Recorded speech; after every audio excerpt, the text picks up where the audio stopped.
ఐశ్వర్ గారి విశ్లేషణ చూసే ముందు వాటి ప్రధాన వార్తల్ని చూద్దాం. ధాన్యం అమ్మకాలు, సన్నబియ్యం కొనుగోళ్లలో 1100 కోట్ల రూపాయల కుంభకోణం జరిగిందని కేటీఆర్ ఆరోపిస్తూ ఉన్నారు. మంత్రి ఉత్తమ్ సమక్షంలో అనధికారిక ఒప్పందం, 4 సంవత్సరాలకే టెండర్లు దక్కేలా గోల్మాల్, సీఎం కార్యాలయంతో పాటు ఢిల్లీ పెద్దల వరకు పాత్ర ఉందంటూ ఆరోపించారు. అలాగే గల్లీ మే లూటో ఢిల్లీకో భేజో అంటూ కూడా కామెంట్ చేశారు. 1000 కోట్ల కుంభకోణానికి పాల్పడింది కాంగ్రెస్. ధాన్యం సేకరణ, సన్నబియ్యం సరఫరాలో అవినీతి జరిగింది. 4 ప్రైవేట్ సంస్థలతో మిల్లర్లకు బెదిరింపులు వచ్చాయి. సిట్టింగ్ జడ్జితో విచారణ జరపాలంటూ కూడా కేటీఆర్ డిమాండ్ చేసిన వార్తను చూడొచ్చు.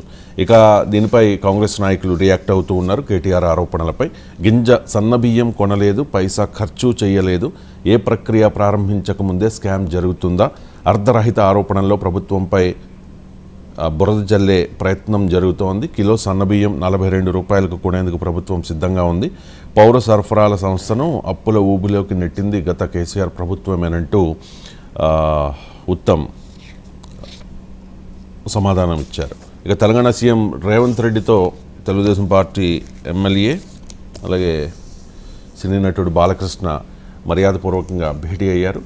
వివిధ అంశాలపై చర్చ జరిగింది.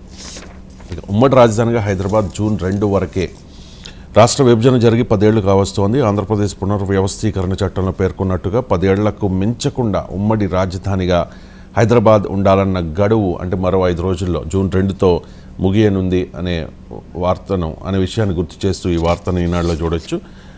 మళ్ళీ మేము వస్తే జమిలి అంటూ ఉన్నారు అమిత్ షా. ఉమ్మడి పౌరస్మృతి కూడా అమల్లోకి తీసుకొస్తాం.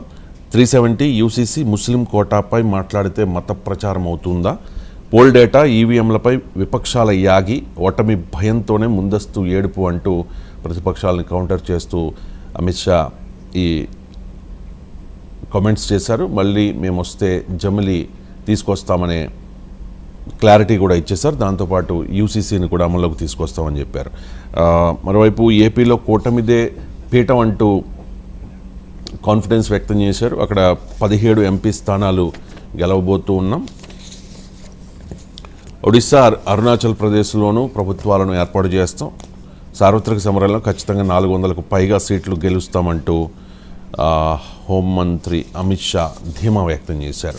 ఇక ప్రధాని మోదీ సంచలన ఆరోపణలు చేశారు. ఇండియా కూటమి గెలిస్తే హిందువులు 2వ తరగతి పౌరులే అంటూ ఎన్నికల ప్రచారంలో సంచలన వ్యాఖ్యలు చేశారు. ఎస్సీ, ఎస్టీ, ఓబీసీల రిజర్వేషన్లను రద్దు చేస్తారు ఒకవేళ ఇండియా కూటమి అధికారంలోకి వస్తే.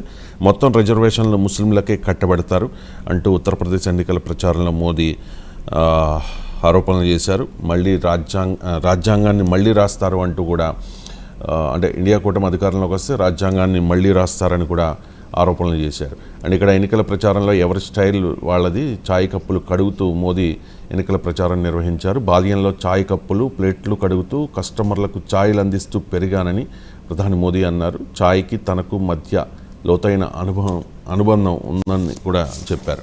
ఇక ముజ్రా విమర్శ బీహార్ను అవమానించడమే అంటూ ఉన్నారు ఖర్గే. సోనియా, రాహుల్ని కించపరచడమే, విపక్ష నాయకులకు